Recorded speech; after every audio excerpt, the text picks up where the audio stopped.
જય શ્રી રામ મિત્રો, આપણે આવી ગયા સવારમાં ક્રિકેટ રમવા હતું. આપણે આ બધાય તમે જોઈ જ લ્યો. સવારના અત્યારે 6:30 વાગ્યામાં ક્રિકેટની રમઝટ બોલી રહી છે આપણી. આપણે આવ્યા હતા આપણા બધા કોલેજવાળાને બીજા મિત્રો સાથે. આ આપણે પોતે આ વિશુભાઈ આપણે આપણી જર્સી પહેરીને આવી ગયા હતા. બીજા બધા ભાઈ બેઠા મોઢું બતાવતા શરમાતા હતા. પછી આપણે ક્રિકેટ રમીને આવી ગયા દુકાન પાસે.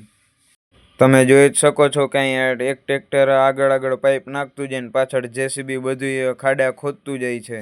અહીંયા પાણીની લાઈન નખાય છે, અહીંયા તમે જોઈ જ શકો છો.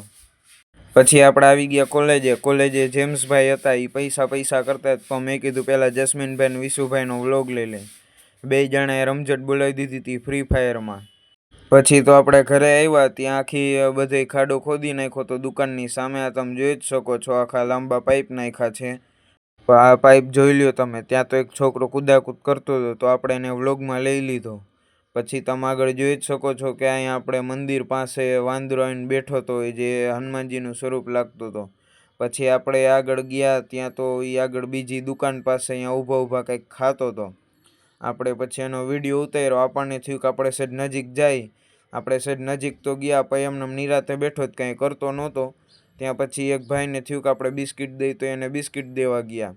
એ ભાઈને સહેજ બીક લાગતી હતી. પહેલાં તો બિસ્કિટ નીચે મૂક્યા, પછી એને બિસ્કિટ ઉપાડીને પાછા ઉપર મૂક્યા એને કે અહીંયા વળી ખાય. પણ વાંદરાએ બિસ્કિટ તો ખાધા નહીં, એમને ઝાડવાના પાન ખાઈને હાલતો થઈ ગયો.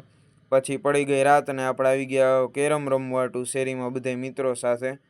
બધાય ક્રિકેટની રમઝટ બોલાવતા હતા. ચાલો મિત્રો, આપણે આજનો વ્લોગ અહીંયા કેરમની રમત સાથે જ પૂરો કરી છીએ. મળીએ કાલે નવા વ્લોગમાં. લાઇક, શેર ને સબસ્ક્રાઈબ કરવાનું ભૂલતા નહીં. ઇન્સ્ટાગ્રામમાં ફોલો જરૂર કરજો.